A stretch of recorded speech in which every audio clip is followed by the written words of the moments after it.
आणि आता बातम्या पाहूयात सविस्तर। थेट सरपंच आणि नगराध्यक्ष निवडीची पद्धत यंदापासून सुरू होणार आहे। पण या निवडणूक पद्धतीच्या निमित्ताने थेट मुख्यमंत्री होणार का याची विनाकारण चर्चा सुरू झाली आहे। कारण थेट मुख्यमंत्री पदाची निवडणूक झाली तर राज ठाकरेच मुख्यमंत्री होतील असा दावा मनसैनिक करू लागलेत।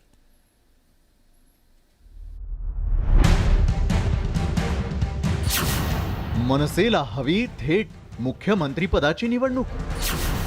थेट मुख्यमंत्री म्हणून राज ठाकरेंनाच पसंती।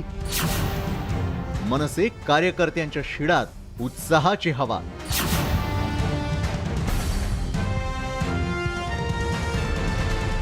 या राज ठाकरेच्या हातात सत्ता देऊन बघा, या खासगी सुरक्षा रक्षकांच्या सगळ्या कंपन्या बंद करीन, महाराष्ट्र राज्याची स्वतःची सुरक्षा कंपनी सुरू करीन आणि तुम्हा सगळ्या लाखो तरुणांना त्याच्यामध्ये नोकरी देईन। एकेकाळी राज ठाकरे महाराष्ट्राच्या जनतेकडे एक हाती सत्ता मागत होते, मात्र महाराष्ट्राच्या जनतेने त्यांना एक हाती सत्ता कधीच दिली नाही। किंबहुना मनसेला 13 आमदार संख्येच्या वर स्ट्राइक रेट वाढवता आला नाही। मनसेचा एकुलता एक आमदार असला तरी राज ठाकरेंची लोकप्रियता मात्र कमी झालेली नाही। चांदा ते बांदा राज ठाकरे कुठेही सभा घेऊ देत, त्यांच्या सभेला लाखांची गर्दी हमखास होते। एवढी प्रचंड लोकप्रियता असूनही निवडणुकीचं गणित मात्र राज ठाकरेंना जमलेलं नाही। त्यातच थेट सरपंच निवडीच्या विधेयकावर बोलताना विरोधी पक्षनेते अजित पवारांनी सत्ताधाऱ्यांना थेट जनतेतून मुख्यमंत्री निवडत का नाही असा उपरोधिक सवाल केला होता। तुम्ही जर अशा पद्धतीने डायरेक्ट नगराध्यक्ष जनतेतनं करायचा म्हणताय, मग डायरेक्ट मुख्यमंत्री देखील जनतेतनं करा ना। मुख्यमंत्री जनतेतनं केला असता तर तेही चाललं असतं। मनसेच्या कार्यकर्त्यांनी अजित पवारांच्या याच वक्तव्याचा संदर्भ घेत थेट मुख्यमंत्री पदाची निवडणूक व्हावी अशी इच्छा व्यक्त केली आहे। थेट मुख्यमंत्री पदाची निवडणूक झाली तर राज ठाकरेच मुख्यमंत्री होतील असं मनसे नेते प्रकाश महाजन यांनी सांगितलंय। महाराष्ट्राच्या जनतेचा राजसाहेबांवर विश्वास आहे आणि उद्या असं झालं समजा होईल का नाही सांगता येत नाही की डायरेक्ट निवडणूक मुख्यमंत्री पदाची झाली तर राजसाहेब बहुमताने निवडून येतील। थेट मुख्यमंत्री निवडणूक पद्धती हा घटनात्मक विषय आहे, पण नुसता थेटचा विषय निघाला तरी मनसे कार्यकर्त्यांच्या शिडात उत्साहाची हवा भरली आहे। विशाल पाटील, न्यूज 18 लोकमत, मुंबई। तिकडे शिवसेना आणि शिंदे गटात खरी शिवसेना कुणाची यावरून कायदेशीर लढाई आता अधिक जोरात सुरू होणार। शिवसेनेचे पक्षप्रमुख शिवसेना प्रमुख बाळासाहेब ठाकरे यांच्या विचारासाठी बंड केल्याचा दावा शिंदे गटाकडून केला जातोय। त्यामध्ये आता मनसेनं सुद्धा उडी घेतली आहे। आपणच खरे शिवसेना प्रमुखांच्या विचारांचे पाईक असल्याचा दावा मनसेचे सर्वेसर्वा राज ठाकरे यांनी केला आहे। राज ठाकरेंचा सेनेला टोला, चिन्हावरून साधला निशाणा। ऍक्शन मोड मध्ये राज ठाकरे।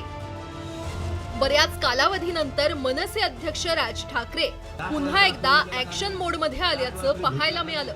शिवसेनेतील बंडाच्या पार्श्वभूमीवर राज ठाकरेंनी शिवसेनेवर जोरदार हल्ला चढवला। धनुष्यबाण या निवडणूक चिन्हावरून शिवसेना आणि शिंदे गटातील वाद निवडणूक आयोगात पोहोचलाय। शिंदे गटानं धनुष्यबाण या शिवसेनेच्या चिन्हावर दावा ठोकलाय। आपल्याला चिन्ह मिळावं म्हणून निवडणूक आयोगाकडे दाद मागितलेली आहे। तसंच शिंदे गटाकडून आपलीच खरी शिवसेना असल्याचा दावा करण्यात आलाय। या राजकीय संघर्षाच्या पार्श्वभूमीवर राज ठाकरेंनी हे सूचक वक्तव्य केलंय। माझ्या आजोबांचा, माननीय बाळासाहेबांचा जो विचार आहे तो विचार मला पुढे द्यायचा आहे। ती गोष्ट जी आहे ती गोष्ट पुढे नेणं गरजेचं आहे। माझ्याकडे निशाणी असली काय नसली काय, नाव असलं काय नसलं काय याने काही फरक पडत नसतो। माझ्याकडे विचार आहे, सगळ्यात मौल्यवान गोष्ट कुठली असेल। शिवसेना प्रमुख बाळासाहेब ठाकरे यांच्या हिंदुत्वासाठी आपण बंड केल्याचा दावा शिंदे गटाकडून केला जातोय, तर शिंदे गटानं सेनेशी गद्दारी केल्याची टीका शिवसेनेकडून केली जाते। शिवसेना प्रमुखांचं हिंदुत्व यावरून शिवसेना विरुद्ध शिंदे गट असा राजकीय संघर्ष सुरू असतानाच आता राज ठाकरेंनी त्यामध्ये उडी घेतलीय. शिवसेना प्रमुखांच्या विचारावर आपण पक्ष चालवत असल्याचा दावा राज ठाकरेंनी केलाय. हे सगळेजण गेले, हे एका पक्षात गेले आणि सत्तेत गेले. या तुमच्या राज ठाकरेंनी स्वर्गीय माननीय बाळासाहेबांना भेटून त्यांना सांगून मी बाहेर पडलेलो आहे. दगाफटका करून, गद्दारी करून, पाठीत खंजीर खुपसून असं नाही बाहेर पडलो मी. आणि बाहेर पडून दुसऱ्या कुठच्याही पक्षात नाही गेलो. तुमच्या विश्वासावरती पक्ष उभा केला. लवकरच राज्यात महानगरपालिकेच्या निवडणुका होऊ घातल्यात. त्यासाठी सर्वच राजकीय पक्षांनी कंबर कसली आहे. राज्यातील बदललेल्या राजकीय समीकरणांच्या पार्श्वभूमीवर मनसे अध्यक्ष राज ठाकरेंच्या या वक्तव्याला महत्त्व आलंय. कारण शिवसेना प्रमुख बाळासाहेब ठाकरे यांच्या विचारांचा खरा वारसदार कोण यावरून आगामी काळात शिवसेना आणि शिंदेगड आणि मनसेमध्ये राजकीय संघर्ष होण्याची शक्यता नाकारता येत नाही. Bureau report, news 18 Lokmat. तर आजच्या भाषणातून राज ठाकरे यांनी मुस्लिम विरोध थेटपणे आळवल्याचं दिसून येत आहे. एकीकडे राज ठाकरे यांनी हलालच्या विरोधात आक्रमक भूमिका घेतली. देशातील सगळ्यात मोठी टेरर फंडिंग यंत्रणा, त्याचबरोबर जागतिक पातळीवर 60 ट्रिलियनची अर्थव्यवस्था असलेल्या हलालच्या विरोधात मनसे लढा उभारणार असल्याचं आपल्या एका पत्रकातून मनसेनं स्पष्ट केलं आहे. दुसरीकडे हिंदू देवी देवतांच्या नावावरून टीका केल्याप्रकरणी अकबरुद्दीन ओवैसी यांच्यावरही मनसेनं निशाणा साधलाय. गेल्या काही दिवसांपूर्वी पैगंबराच्या बद्दल आक्षेपार्ह विधान केलेल्या नुपूर शर्मा यांचंही राज ठाकरे यांनी थेट समर्थन केलं. त्या नुपूर शर्मा त्या बोलल्या, त्यांना काढून काय टाकलं, माफी काय मागितली सगळ्यांनी. मी बाजू घेतली त्यांची. त्या काय स्वतःच्या मनातलं बोलत नव्हत्या. जे होतं ते तुमचं कोणतं नाईक, कोण झाकीर नाईक, त्याचा इंटरव्ह्यू बघा. झाकीर नाईक हा तर मुसलमान आहे. झाकीर नाईकच्या एका इंटरव्ह्यू मध्ये त्यांनी तेच सांगितलंय जे नुपूर शर्मा बोलत होते. प्रश्न असा आहे, ते हरामखोर 2 भाऊ ते ओवैसी, त्यातला एक जण आमच्या देवतांबद्दल, देवी देवतांबद्दल बोलतो.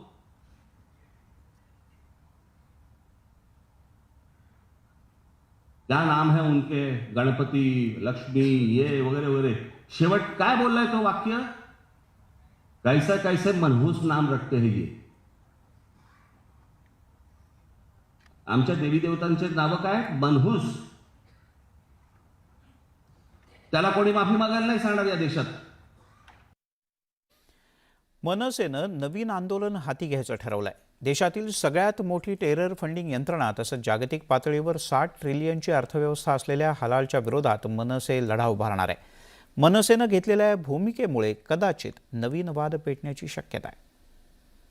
आंतरराष्ट्रीय राजकारण किंवा षडयंत्र केलं जात आहे काही इस्लामिक संघटनांकडून. त्याला आमचा विरोध आहे. कुठल्या पदार्थाला विरोध नाही, कुठल्या धर्माला विरोध नाही, पण त्या पडद्यामागे राहून काही इस्लामिक संघटना स्वतःच्या गुप्त अजेंडे जे असतात ते साध्य करायचा प्रयत्न करतात आणि किंबहुना केलेले आहेत. त्याला विरोध आहे आणि त्याच्यावरच अंकुश ठेवण्यासाठी आम्ही हे पत्रक काढलेलं आहे. आम्ही सत्यशोधक मुस्लिम असल्यानं मनसेच्या नो टू हलाल थेट येस टू हलालनं प्रत्युत्तर देऊ शकत नसलो तरी हलाल पाळणाऱ्यांच्या पाठीशी आम्ही उभे राहू, अशी भूमिका शमसुद्दीन तांबोळी यांनी मांडली आहे. हलालच्या विरोधामध्ये बोलण्यासारखं असं काहीच नाही आहे. ज्याची त्याची श्रद्धा आहे ते आपल्या पद्धतीने कापतायत, आपल्या पद्धतीने खातायत सुद्धा. आता हे करत असताना आपण कितीतरी बिलियन्स लोकांचं जागतिक व्यवहार चाललेला आहे. याच्यामधून दहशतवादी संघटनांना पैसा पुरवल्या जात आहेत. म्हणजे पूर्वी सुद्धा मस्जिद म्हटलं की त्याच्यामध्ये तलवारी ठेवण्यात येते. कुठल्याही मस्जिदीमध्ये अद्याप आपल्याला तलवारी सापडल्या नाहीत. किंवा हलालचा आणि आंतरराष्ट्रीय रॉकेट आहे असं म्हणण्याचा कुठलाही अर्थार्थी संबंध नाहीये. तिकडे आज झालेल्या मनसेच्या मेळाव्यात मनसेचे अध्यक्ष राज ठाकरे यांनी हिप रिप्लेसमेंटच्या मुद्द्यावरून तुफान फटकेबाजी केली. पाहूयात राज ठाकरे काय म्हणाले. मला एकाने विचारलं मला कसलं ऑपरेशन, म्हटलं हिप रिप्लेसमेंट. मला हिप रिप्लेसमेंट कशामुळे? मी म्हटलं जवळच्यानी आणि बाहेरच्यानी इतकी वर्षाची माझी लावली मला.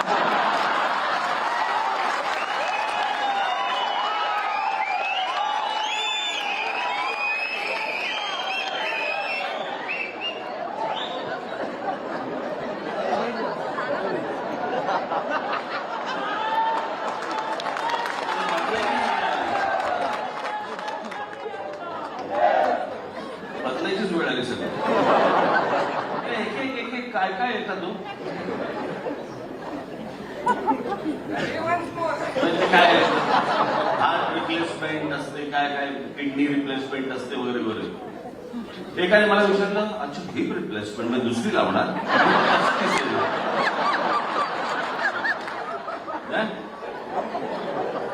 तर माझं ऑपरेशन म्हणून एखादे कोण काढून देईल?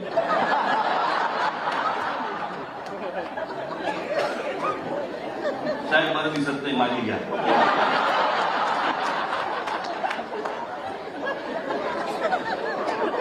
काय काय प्रश्न विचारतात.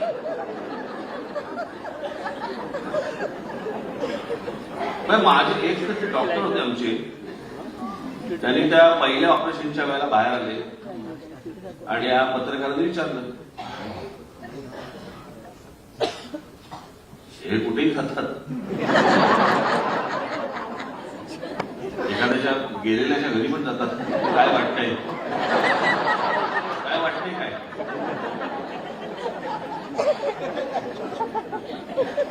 तर आमचे डॉक्टर सिनियर डॉक्टर होते ते एक जण, म्हणजे माझं ज्यांनी ऑपरेशन केलं ते नाही. तर ते बाहेर आले, प्रेसला विचारलं, प्रेसने विचारलं काय झालं.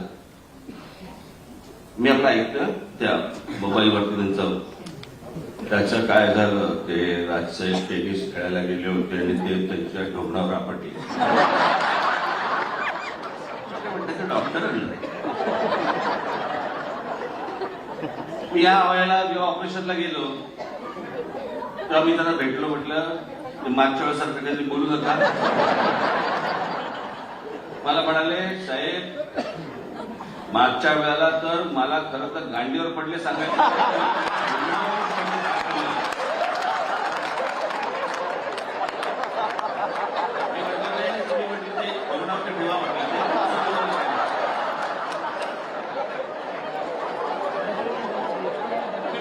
डॉक्टर आहे ना ही काहीतरी बोलतो त्याला म्हणतात तुमच्या भाषेमध्ये म्हणतात हे बोल ना, लगेच आमची काढायला कशाला पाहिजे.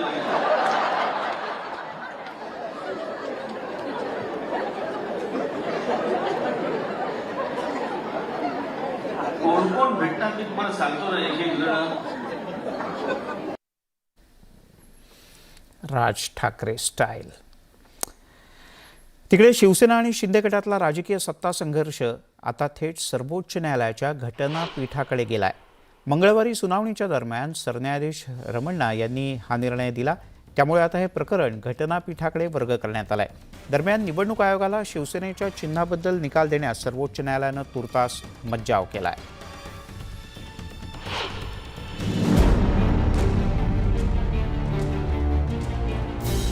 महाराष्ट्रातला सत्ता संघर्ष घटनापीठाकडे. सेना शिंदे संघर्षावर सुप्रीम कोर्टाचा निर्णय. धनुष्यबाण चिन्हावरच्या निर्णयाला ब्रेक. राज्यातील शिवसेना आणि शिंदे गटातील राजकीय संघर्षाची सुनावणी आता सुप्रीम कोर्टाच्या घटनापीठासमोर होणार आहे. सुप्रीम कोर्टाचे सरन्यायाधीश NV रमण्णा यांच्या 3 सदस्यीय खंडपीठानं हा निर्णय दिलाय. राज्यातील सत्ता संघर्षावर सुप्रीम कोर्ट कोणता फैसला सुनावणार याकडे अवघ्या राज्याचं लक्ष लागून राहिलं होतं. मात्र सुप्रीम कोर्टानं हे प्रकरण घटनापीठाकडे सोपवण्याचा निर्णय घेतलाय. सगळ्यात महत्त्वाची गोष्ट म्हणजे इतक्या दिवसांनी चाललेलं मॅटर आहे ते आता संविधान पीठापुढे म्हणजेच घटनापीठापुढे फायनली गेलेलं आहे. उद्धव ठाकरे यांच्या शिवसेनेला अभय देण्यात आलेलं आहे निवडणूक आयोगामध्ये. त्यावर कोणती ठोस कारवाई किंवा मोठी ॲक्शन घेण्यात येणार नाही असा दिलासा मात्र उद्धव ठाकरे गटाला सुद्धा देण्यात आलेला आहे परवापर्यंत, हिअरिंग होईपर्यंत निवडणूक आयोगासाठी. आता सुप्रीम कोर्टातील 5 न्यायमूर्तींच्या खंडपीठापुढे राज्यातील सत्ता संघर्षाची सुनावणी होणार आहे. मात्र दरम्यानच्या काळात निवडणूक आयोगाला धनुष्यबाण या सेनेच्या निवडणूक चिन्हावर कोणताही निर्णय देता येणार नाहीये. शिवसेनेतील बंडानंतर शिंदे गटानं निवडणूक आयोगासमोर आपलीच खरी शिवसेना असल्याचा दावा केला. त्यावर निवडणूक आयोगानं शिवसेना आणि शिंदे गटाला आपलं म्हणणं मांडण्याचा आदेश दिला. मात्र आता गुरुवारपर्यंत निवडणूक आयोगाला चिन्हाविषयी निर्णय जाहीर करता येणार नाही. वेगवेगळे डावपेच आहेत हे सगळे डावपेच पक्षाला अडचणीत आणण्याचे. सगळ्यांना अख्ख्या महाराष्ट्राला माहिती आहे, देशाला माहिती आहे की शिवसेना कोणाच्या बाजूने आहे किंवा शिवसेना कोणाची आहे, परंतु अडथळे निर्माण करण्याचं काम चालू आहे आणि अडचणीत निवडणुकीत अडचणी आणण्याचं काम चालू आहे. चिन्ह गोठवण्याचा प्रयत्न होईल. केंद्र सरकार आहे त्यांच्या बाजूने, त्याच्यामुळे हे सगळे डावपेच खेळले जातात. सुप्रीम कोर्टात शिवसेना आणि शिंदे गटानं एकूण 5 याचिका दाखल केल्या. विधानसभा अध्यक्षांविरोधात अविश्वास प्रस्ताव प्रलंबित असताना आमदारांच्या अपात्रतेवर सुनावणी घेण्याचा त्यांना अधिकार आहे का, याचा निवाडा घटनापीठाला करावा लागणार आहे. तसंच राजकीय पक्षातील लोकशाही आणि निवडणूक आयोगाच्या भूमिकेवरही घटनापीठासमोर सुनावणी होणार आहे. शिवसेनेतील 16 आमदारांच्या अपात्रतेचं प्रकरण आणि खरी शिवसेना कोणाची यावर आता घटनापीठ फैसला देणार आहे. Bureau report, news 18 Lokmat.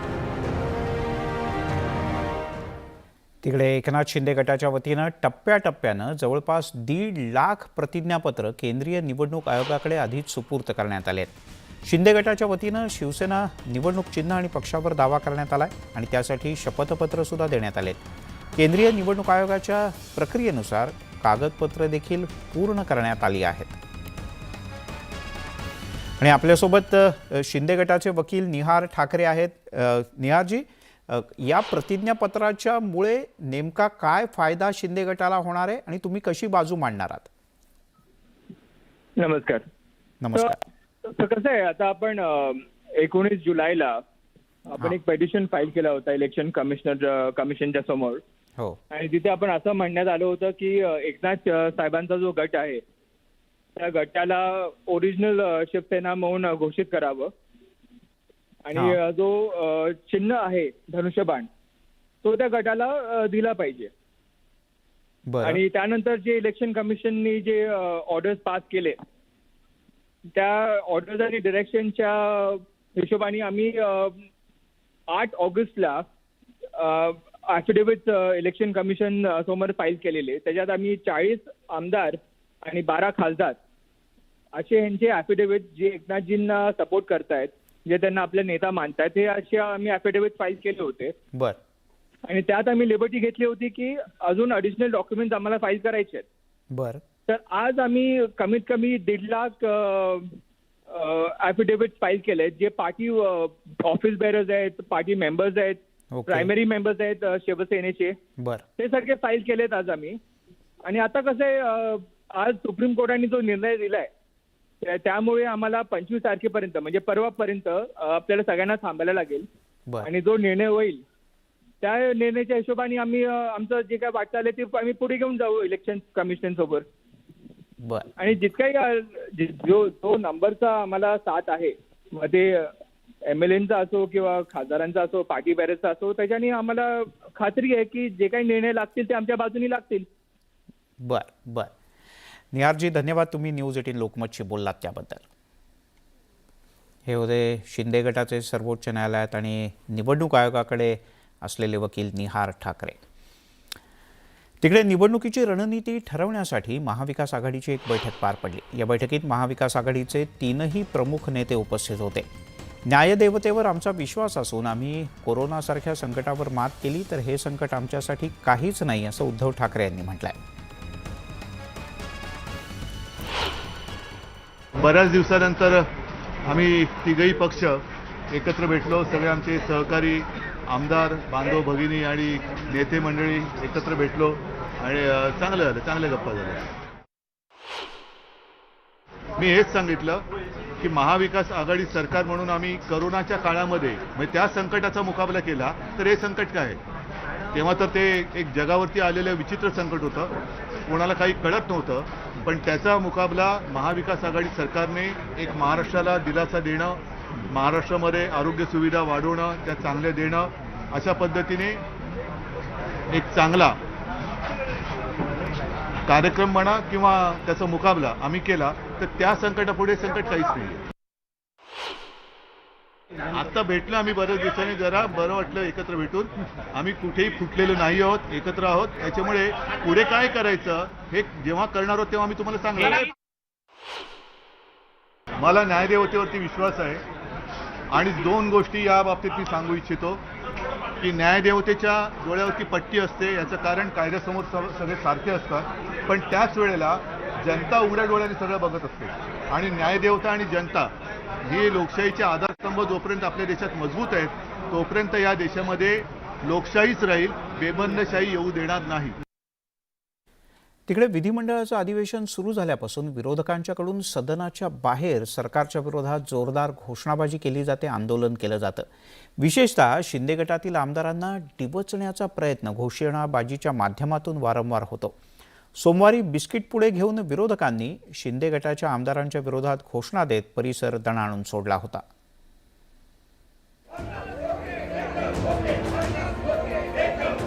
विधिमंडळाचं अधिवेशन सुरू झाल्यापासून रोज कोणत्या ना कोणत्या कारणावरून विधानसभेच्या पायऱ्यांवर विरोधकांकडून सरकार विरोधी आंदोलन केलं जात असल्याचं पाहायला मिळतंय.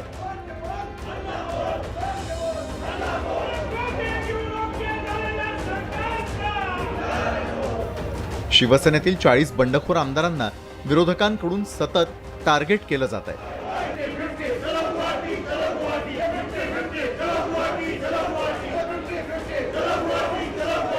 मंगळवारी विरोधी पक्षाच्या आमदारांनी बिस्किटचे पुढे हाती घेऊन शिंदे गटाच्या आमदारांविरोधात जोरदार घोषणाबाजी केली.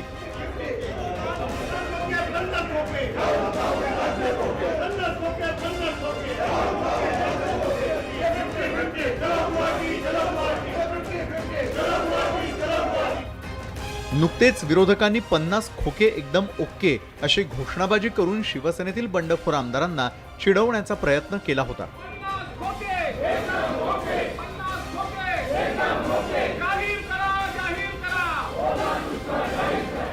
मुख्यमंत्री आपल्या समर्थक आमदारांसह बाहेर पडत असताना विरोधकांनी या घोषणा दिल्या होत्या. विरोधक या घोषणा देत असतानाच उत्पादन शुल्क मंत्री शंभूराज देसाईंनी 50 खोके तुम्हाला हवेत का अशी उपरोधानं विचारणा केली होती. त्याला प्रत्युत्तर म्हणून मंगळवारी विरोधकांनी 50-50 बिस्किटचे पुढे हाती घेऊन घोषणाबाजी केली.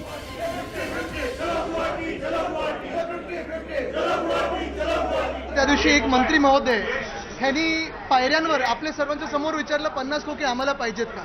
म्हणजे नक्की 50 खोक्यांमध्ये होतं काय.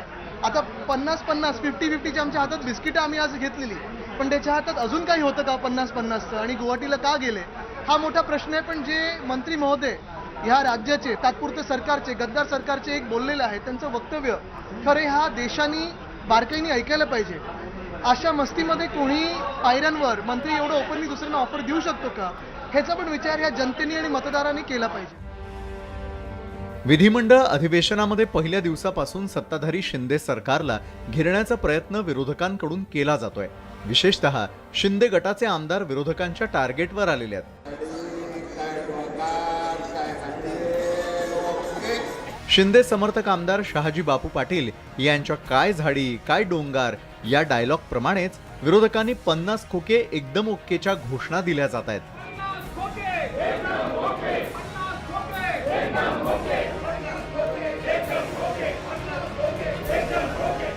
शिंदे समर्थक आमदारांनी शिवसेनेच्या पाठीत खंजीर खुपसल्याची टीका सेना नेत्यांकडून केली जाते.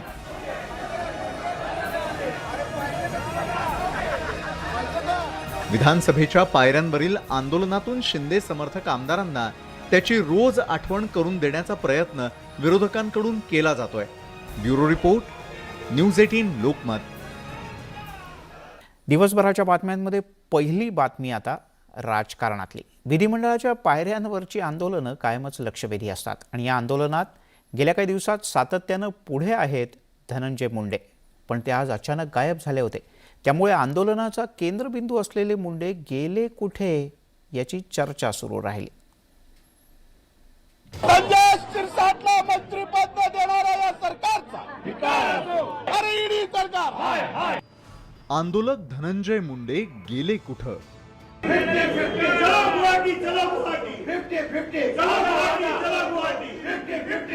50-50 आंदोलनातूनही मुंडे गायब. विधिमंडळात धनंजय मुंडेंचीच चर्चा. संजय शिरसाटला मंत्रिपद देणाऱ्या या सरकारचा मदत करणाऱ्या या सरकारचा.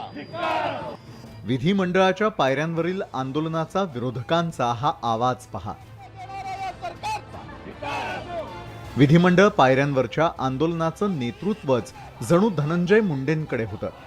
सभागृहात काय होणार याची जणू चुणूक धनंजय मुंडे विधिमंडळाच्या पायऱ्यांवर दाखवून देत होते. धनंजय मुंडेंचा हा आक्रमक बाणा पाहून शेवटी मुख्यमंत्र्यांनी त्यांच्या भात्यातलं ब्रह्मास्त्र काढलंच. धनंजय मुंडे पण तिकडे होते. सगळे एवढा जोरात बोलत होते की ते किती वर्षाचे शिवसैनिक आहेत. एकदम म्हणजे असं बोलत होते बेंबीच्या डेटापासून ओरडून. तुमचा घसा एवढा खराब होईपर्यंत तुम्ही बोलले. आता तुमचा पण सगळा प्रवास मला माहित आहे ना, सगळा प्रवास माहित आहे. आता त्यावेळेस देखील आपल्या देवेंद्रजींनी प्रेम दया करुणा दाखवली. मुख्यमंत्र्यांचं सभागृहातलं वक्तव्य फक्त टाळ्या मिळवण्यासाठी नव्हतं. आपल्या देवेंद्रजींनी प्रेम दया करुणा दाखवली. त्यामुळे थोडा दाखवली ना, त्यामुळे तुम्ही त्यावेळे हे झालं. कसं आहे बघा, पण परत परत दाखवता येणार नाही. मुख्यमंत्र्यांच्या वक्तव्यानंतर अवघ्या काही तासातच करुणा शर्मांनी मुख्यमंत्र्यांची विधिमंडळात भेट घेतली. करुणा शर्मांची ही भेट योगायोग नक्कीच नव्हता. आज विरोधकांनी पुन्हा आंदोलन केलं, पण या आंदोलनात धनंजय मुंडे कुठंच दिसत नव्हते. आंदोलनातली त्यांची गैरहजेरी प्रकर्षानं जाणवत होती. यावर पत्रकारांनी आदित्य ठाकरेंना प्रश्न विचारला असता त्यांच्याकडेही त्याचं उत्तर नव्हतं. मुख्यमंत्री यांनी काल निवेदनामध्ये कुठेतरी करुणा शर्मांचा अप्रत्यक्षपणे उल्लेख केला होता. नंतर करुणा शर्मा भेटीला आल्या होत्या. आजच्या आंदोलनामध्ये धनंजय मुंडे कुठे दिसत नाहीयेत. काय संबंध लावला? नाही पण खरी मुख्यमंत्री कोणच? धनंजय मुंडेंनी आज सभागृहात सत्ताधाऱ्यांवर हल्लाबोल केला, पण त्यात ती धार नव्हती. त्यामुळे धनंजय मुंडेंच्या आक्रमक बाण्याला अचानक काय झालं अशी चर्चा राजकीय वर्तुळात सुरू झाली आहे. उदय जाधव, न्यूज 18 लोकमत, मुंबई. तिकडे पावसाळी अधिवेशनात विरोधी पक्षनेते अजित पवार चांगलेच आक्रमक झाल्याचं पाहायला मिळत आहे. विधानसभेमध्ये अजित पवार यांनी भाजपचे आमदार अभिमन्यू पवार यांना चांगलंच सुनावलं आणि अखेर त्यांना माफीही मागावी लागल्या. पाहूयात सभागृहात असं नेमकं काय घडलं ते. अजित पवार विधानसभेत आक्रमक. आमदार अभिमन्यू पवारांना सुनावलं. विधानसभेत पवार विरुद्ध पवार. तालिका अध्यक्षांना जाब विचारला आणि अजितदादा कडाडले. अखेर अभिमन्यू पवारांची माफी. मी वाईट काय केलंय, मला कशामुळे बोलू दिलं नाही? अध्यक्ष महोदयांना असं बोलू नका, हे बोलणं बरोबर नाही. विधानसभा विरोधी पक्षनेते अजित पवार हे त्यांच्या आक्रमक आणि हजरजबाबी स्वभावामुळे साऱ्या सभागृहाला चांगलेच परिचित आहेत. कोणत्याही मुद्द्यावर त्यांच्या भूमिका बहुतांश वेळा सडेतोड असतात. कधी कधी तर ते भर सभागृहातच संबंधित आमदाराला किंवा प्रशासनाला त्यांच्या चुकांवरून ऐकवायलाही मागपुढं पाहत नाहीत. मंगळवारी अशाच एका प्रसंगी अजित पवार यांनी भाजपचे आमदार अभिमन्यू पवार यांना खडेबोल सुनावले. तत्पूर्वी विधानसभेत आपल्याला प्रश्न विचारू न दिल्यामुळे नाराज झालेले भाजपचे आमदार अभिमन्यू पवार यांनी थेट तावा तालिका अध्यक्षांनाच जाब विचारला होता. का बोलू दिली मला खंत द्यायची आहे, मला का बोलू दिलं गेलं नाही याचा संबंधच नाही माझा. काय लक्षात बोलायचा, मला का बोलू दिलं नाही मला हा प्रश्न आहे. मी काय वाईट केलं तुमचं? मी वाईट काय केलंय? मला कशामुळे बोलू दिलं नाही? मला बोलू का दिलं नाही मला सांगा. मी सकाळ सकाळी आंघोळ करून एवढ्या लवकर आलो. मला काय तर बोलायचं होतं म्हणून. मला बोलू का दिलं नाही हा प्रश्न आहे माझा. दरम्यान अभिमन्यू पवारांना समज देण्यासाठी लागलीच अजित पवार उभे राहिले आणि भर सभागृहातून त्यांना खडे बोल सुनावले. धमकावू नका. तुम्ही एकेकाळी सरकारमध्ये कामं केलेली आहात. तुमच्याकडनं अशी अपेक्षा नाही. ठीक आहे, तुमच्यावर अन्याय झाला असेल, परंतु वेगळी आयुध वापरा. अशा पद्धतीनं कुणाला तरी धमकावणं, विखे पाटील आपण एवढी सिनियर आहेत, तुम्ही 4 गोष्टी सांगितल्या पाहिजे. मी काल बघितलं, काल असंच त्यांना बोलायचं होतं, परंतु माझं लक्ष होतं ज्यावेळेस उपमुख्यमंत्री देवेंद्र फडणवीस साहेबांनी फक्त खाली बसावं सांगितलं की ते गप्प बसले, अजिबात बोलले नाही. म्हणजे मी काल स्वतः अभिमन्यूजी बघितलं. ऐका ऐका ऐका ऐका. तसं आज आपण सकाळी सगळेच जमलेलो आहेत, लक्षवेधी चाललेले आहेत. आपण आता फार 5व्यावर गेलेलो आहे. आपण अध्यक्ष महोदयांना असं बोलू नका, हे बोलणं बरोबर नाही. काही परंपरा आहे, काही पद्धत आहे. अजित पवारांनी समज देताच शेवटी अभिमन्यू पवार यांनी दिलगिरी व्यक्त केली आणि या विषयाला इथंच पूर्ण विराम मिळाला. Bureau report, news 18 Lokmat. तिकडे विधानसभेमध्ये आज पुन्हा एकदा अजित पवार आणि एकनाथ शिंदे यांच्यात जुंपल्याचं पाहायला मिळालं. विरोधकांच्या प्रस्तावाला उत्तर देताना मुख्यमंत्री एकनाथ शिंदे यांनी मी त्यांच्यासोबत काम केलं आहे, त्यांच्या चिठ्ठ्या चपाट्या मला माहिती आहेत असं वक्तव्य केलं. त्यावर तुम्ही आम्हाला इशारा देताय का असा प्रतिप्रश्न अजितदादांनी केला. तुम्ही राज्याचे प्रमुख, ही मोठी जबाबदारी आहे, ती सांभाळताना श्रद्धा आणि सबुरी ठेवावी लागते. तुमच्याकडूनही तेच अपेक्षित आहे, पण तुम्ही असा इशारा देताय हे बरोबर नाही असं अजितदादा म्हणाले. परंतु प्रत्येक गोष्टीमध्ये राजकारण राजकारण राजकारण. आता रोज इथे जे काही तुम्ही बोलता, आम्ही त्याच्यापेक्षा डबल टिबल चौबल बोलू शकतो. आमच्याकडे सगळ्यांचा चिट्टा आहे, कारण मी तुमच्याबरोबर काम केलेलं आहे. चिट्टा सगळ्यांचा आहे, पूर्ण एक एक काढू शकतो आम्ही. परंतु आम्हाला कामाने उत्तर द्यायचं आहे, आम्हाला उत्तर कामामधून द्यायचं आहे. परंतु एक टॉलरेट करायची सीमा असते, एक मर्यादा असते. मर्यादाच्या पलीकडे गेल्यानंतर कोणीही कुणाचाही मुलाहिजा ठेवत नाही. मला राजकारण करायचं नाही. मुख्यमंत्री साहेब त्या ठिकाणी म्हणाले, राजकारणामध्ये काम करताना मुख्यमंत्री साहेब जबाबदारी सांभाळताना श्रद्धा आणि सबुरी हा महत्वाचा गुण असतो. तुम्ही म्हणालात आत्ताच काही वेळापूर्वी की विरोधी पक्षाचे आरोप सहन होण्यापलीकडचे आहेत. शेवटी सहन करायला देखील मर्यादा असतात. विरोधी पक्षाची चिठ्ठी चपाटी खोलू असा इशारा देत नाही सांगत, तो इशारा पण तुम्ही दिला. नाही नाही नाही, आता एकीकडे म्हणायचं चिठ्ठ्या चपाट्या काढायला लावू नका आम्हाला, म्हणजे काय तो इशारा नाहीये. मंत्रिमंडळाचा विस्तार झाल्यानंतर आता कोणता बंगला कोणत्या मंत्र्याला यावरून चर्चा रंगते. तसंच सत्तांतराच्या नंतर काही माजी मंत्र्यांनी बंगले रिकामे केलेले नव्हते, त्यामुळे नव्या मंत्र्यांना बंगले देण्यात काही अडचणी येत होत्या. अखेर अनेक बंगले रिकामे झाल्यानंतर नवनिर्वाचित मंत्र्यांना बंगल्यांचं वाटप करण्यात आलं. मात्र या मंत्र्यांना करण्यात आलेल्या बंगल्यांचं जे वाटप आहे त्यात शिंदे गटाचे मंत्री दीपक केसरकर यांना मिळालेला बंगला हा सगळ्यात भारी असल्याचं बोललं जात आहे. कोणत्या खात्याच्या मंत्र्यांना कोणता बंगला मिळाला आहे, आपण एक धावती नजर टाकूयात. राधाकृष्ण विखे पाटील यांना रॉयल स्टोन हा बंगला मिळाला आहे. सुधीर मुनगंटीवार यांना पर्णकुटी, त्या पाठोपाठ चंद्रकांत पाटील यांना B1 ज्याला सिंहगड म्हटलं जातं, विजयकुमार गावित यांना चित्रकूट, गिरीश महाजन यांना सेवा सदन, गुलाबराव पाटील यांना जेतवन, संजय राठोड यांना शिवनेरी, सुरेश खाडे यांना ज्ञानेश्वरी, सांदीपनराव भुमरे यांना B2 म्हणजे रत्नसिंधू असं त्याला नाव देण्यात आलं. आता उदय सामंत यांना मुक्तागिरी, रवींद्र चव्हाण यांना A6 त्याला रायगड नाव देण्यात आलं. अब्दुल सत्तार यांना B7 म्हणजे पन्हाळगड, दीपक केसरकर यांना रामटेक, अतुल सावे यांना A3 म्हणजे शिवगड, शंभूराज देसाई यांना B4 म्हणजे पावनगड, तर मंगलप्रभात लोढा यांना B5 म्हणजे विजयदुर्ग हा बंगला देण्यात आला आहे. तिकडे अमरावतीच्या लोकसभेच्या जागेवर चंद्रशेखर बावनकुळे यांनी केलेल्या दाव्यामुळे शिंदे गटात मोठी नाराजी पसरली. याबद्दल माजी खासदार आनंदराव अडसूळ यांनी बावनकुळे यांची तक्रार थेट उपमुख्यमंत्री देवेंद्र फडणवीस यांच्याकडे करणार असल्याचं म्हटलंय. अमरावतीमध्ये राणा कुटुंबियांच्या दहीहंडीत अमरावती लोकसभेचा खासदार भाजपचा असेल असं वक्तव्य बावनकुळे यांनी केलं. भाजप शिवसेना युतीच्या वाटपात अमरावतीची जागा शिवसेनेची आहे. शिवसेनेच्या जागेवर भाजप प्रदेशाध्यक्षांनी दावा केल्यानं शिंदे गटाचे शिवसैनिक नाराज झाले. आता यावर फडणवीस काय भूमिका घेतात हे पाहणं औत्सुक्याचं आहे. मी माननीय देवेंद्रजी गोविंदाजी आपल्या समोर या ठिकाणी सांगतोय की अमरावतीचा पुढचा खासदार हा कमळाचा असेल आणि बडण्याचा पुढचा आमदार सुद्धा हा कमळाचा असेल. पुढचा खासदार कमळावरचा राहणार की नाही आणि माननीय आमदार पुढचे बडण्याचे कमळावरच राहणार आहे आणि त्यामुळे काही काळजी करू नका. बावनकुळे हे महाराष्ट्र प्रदेश भाजपचे आता अध्यक्ष झालेत आणि त्यांना असं वाटायला लागलं की आपल्या आकाशाला हात आता टेकलेले आहेत. तो अशा प्रकारची वक्तव्य जेणेकरून आपल्या झालेल्या युतीला बाधा आणतील अशा प्रकारची कुठल्या प्रकारची वक्तव्य आपण करू नये आणि श्रेष्ठीने त्याची दखल घ्यावी.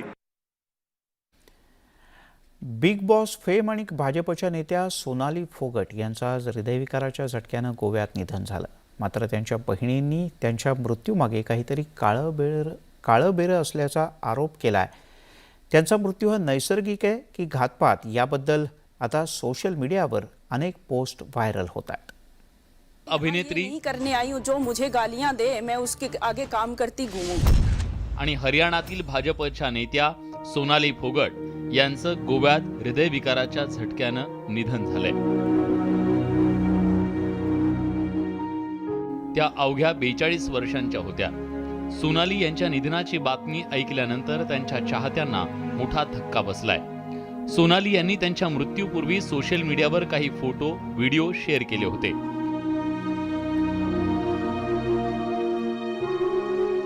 सोनाली यांच्या निधनानंतर अनेकांनी शंका देखील व्यक्त केल्यात. दरम्यान सोनाली यांच्या बहिणीनं त्यांच्या मृत्यूनंतर खळबळजनक आरोप केलाय. सोनाली यांच्या जीवनात काहीतरी गडबड होती असा आरोप त्यांच्या बहिणीनं केलाय.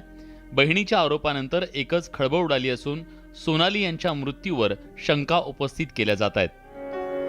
सोनाली फोगट या बिग बॉस फेम अभिनेत्री होत्या. टिकटॉक स्टार होत्या. हरियाणातील त्या भाजपच्या नेत्याही होत्या. 2006 साली त्यांनी टीव्हीवर पदार्पण केलं होतं. दूरदर्शनवरील एका हरियाणी कार्यक्रमाचं त्या सूत्रसंचालन करायच्या. अम्मा मालिकेत सुद्धा त्यांनी भूमिका साकारली होती. 2018 मध्ये द स्टोरी ऑफ बदमाशगड या वेब सिरीज मध्ये त्यांनी भूमिका केली होती. बंदूक आली जाटनी या सांगीतिक व्हिडिओमध्ये सुद्धा त्यांनी काम केलं होतं. मम्मा से बात हुई थी घर बुथन गांव में जी. तो वैसे करी थी मम्मा, मेरे खाने के बाद मेरे को कुछ अजीब सा फील हो रहा है, मेरे शरीर में हरकत हो रही है बस.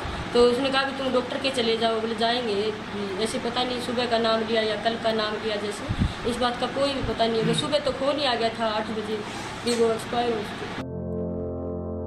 सोनाली यांच्या निधनानंतर सर्व स्तरातून हळहळ व्यक्त केली जातीये. त्यांच्या मृत्यूनंतर त्यांच्या बहिणीनंतर गंभीर आरोप केलेत. सोनाली यांच्या पोस्टमॉर्टेम रिपोर्टमधूनच मृत्यूचं खरं कारण सर्वांसमोर येईल. तुर्तास गोवा पोलीस ही सगळी केस हाताळतायत. Bureau report, news 18 Lokmat. वळूयात पुढच्या बातमीकडे. तेलंगणातील भाजपचे आमदार टी राजा सिंह यांना अटक करण्यात आले. प्रेषित मोहम्मद पैगंबर यांच्याबद्दल अनुचित उद्गार काढून धार्मिक भावना दुखावल्याचा त्यांच्यावर आरोप आहे. त्यांच्या वक्तव्यानंतर नागरिकांनी रस्त्यावर उतरून मोठ्या प्रमाणात रोष व्यक्त केला. आज सकाळी टी राजा यांना अटक करण्यात आली. तर टी राजा यांच्यावर आता भाजपनं ही कारवाई केली. यानंतर पक्षानं कारणे दाखवा नोटीसही बजावली आहे आणि लेखी स्वरूपात उत्तर मागवलंय. चौकशी होईपर्यंत टी राजा यांना पक्षातून निलंबित करण्यात आला आहे.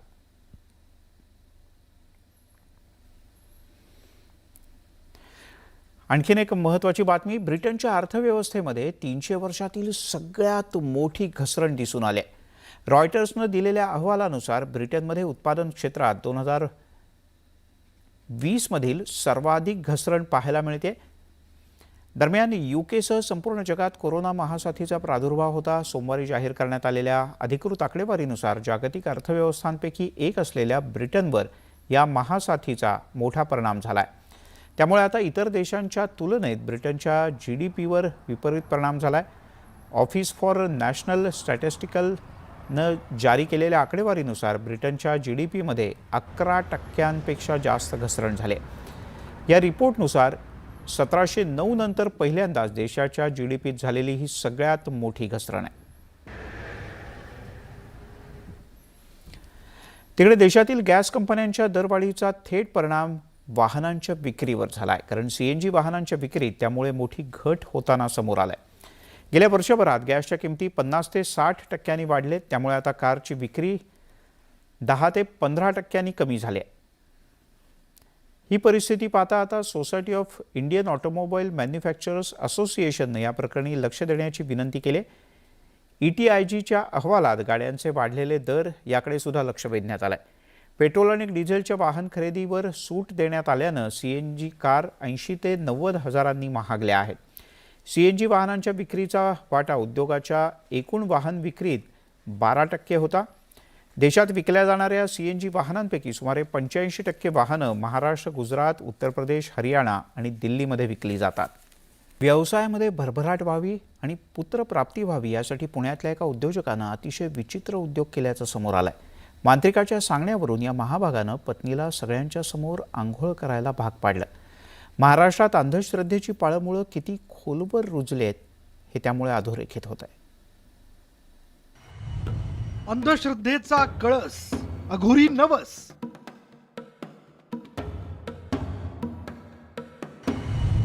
पत्नीला करायला लावली सर्वांसमोर अंघोळ.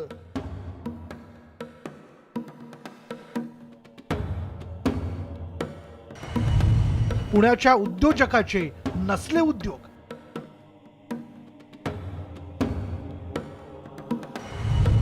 मांत्रिक पतीसह चौघांविरोधात गुन्हा दाखल. पुरोगामी म्हणून ओळख असलेला महाराष्ट्र आजही जादूटोण्याच्या विळख्यात किती घट्ट आवळला गेलाय हे दाखवून देणारी एक घटना पुण्यात घडली आहे. पुत्रप्राप्तीसाठी मांत्रिकाच्या सांगण्यावरून एका महिलेला पती, सासू आणि सासऱ्यानं सर्वांसमोर अंघोळ करायला लावल्याचा संतापजनक प्रकार समोर आलाय. रायगड इथे हा प्रकार घडल्यानंतर पीडित महिलेनं तक्रार केली. यानंतर मांत्रिक, पती, सासू आणि सासऱ्याविरोधात गुन्हा नोंदवण्यात आलाय. तिला मूल होत नाही या एका कारणावरून तिच्यावर अघोरी कृत्य जे अंधश्रद्धा निर्मूलनाच्या कायद्यानुसार आहेत तिच्यावर पूजा करून आणि तिला एका ठिकाणी नेऊन धबधब्याखाली आंघोळ करायला लावून अशा प्रकारचा एक गुन्हा भारतीय विद्यापीठ पोलीस स्टेशनला काल दाखल झालेला आहे. त्याचा पुढील तपास आम्ही करत आहोत. महाराष्ट्रात गेल्या काही दिवसांपासून महिलांवर तसंच मुलींवर जादूटोण्याच्या माध्यमातून अत्याचाराच्या अनेक घटना समोर आल्या. या घटनांची महिला आयोगानं दखल घेतल्याची माहिती आयोगाच्या अध्यक्षा रुपाली चाकणकर यांनी दिली आहे. अतिशय भयानक आहेत, निंदनीय आहेत, निषेधार्थ आहेत आणि या सगळ्या घटनेच्या पाठीमागे कारण आहे ते अंधश्रद्धा. त्याच्यामुळे राज्य महिला आयोगाने याची दखल घेतलेली आहे. यामध्ये मांत्रिकांना अटक झालेली आहे, त्यांना कायद्याच्या चौकटीतून शिक्षा देखील होईल. यामध्ये जे जे आरोपी सहभागी असतील त्यांना देखील कायद्याच्या चौकटीतून शिक्षा होईल. पण एखादी घटना घडून गेल्यानंतर निश्चितपणाने आपण ते कायद्याच्या माध्यमातून संबंधित आरोपींना शिक्षा करू. पण घटना घडूच नाही यासाठी समाजामध्ये प्रभावी पद्धतीने समाज प्रबोधन करणं आणि या समाजामध्ये जनजागर राबवणं फार महत्त्वाचं आहे. भारतीय विद्यापीठ पोलीस ठाण्यात गुन्हा दाखल झाल्यानंतर 4ही आरोपी फरार झालेत. पण या प्रकारानंतर महाराष्ट्र आजही जादूटोण्याच्या विळख्यात अडकल्याचं पुन्हा एकदा समोर आलंय. चंद्रकांत फुंदे, न्यूज 18 लोकमत, पुणे. यासोबतच दिवसभराच्या बातम्यांमध्ये इथेच थांबूयात. सर्व प्रकारच्या ताज्या अपडेट्ससाठी news18lokmat.com या आमच्या वेबसाईटला लॉग ऑन करा. फेसबुक, ट्विटरवर आम्हाला फॉलो करा. आमच्या YouTube चॅनलला सबस्क्राईब करा.